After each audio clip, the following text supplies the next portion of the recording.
நீங்க ஏதாவது தவறு செய்திருக்கலாம், உங்களை குற்றவாளி சுமந்திருக்கலாம், உங்களை ஒதுக்கி வச்சிருக்காங்களா, சமுதாயம் உங்க தள்ளி வச்சிருக்குதா, ஊர் உங்க தள்ளி வச்சிருக்குதா, குடும்பம் உங்க தள்ளி வச்சிருக்கிறாங்களா, நீங்க என்ன பாவம் செஞ்சாலும் ஆண்டவர்கிட்ட மண்டாடுங்க.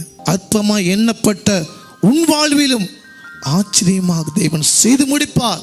ஆண்டவர் சொல்ல, உன் நினைவு என் நினைவு இல்லை, புரோஜனம் இல்லாதவன் இவன், மக்கு படிப்பறிவு இல்லாதவன் இவன், வேஸ்ட்டு.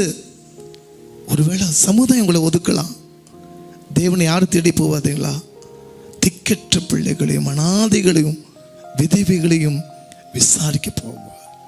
நிச்சயமா சொல்றேன், இதை பார்த்து கொண்டு ஒருவேளை சமுதாயம் ஜனங்கள் உங்களை ஒதுக்கியிருந்தாலும் இந்த வாக்கு தத்துவம் உங்களுக்கு தேவன் கொடுக்கிறார்.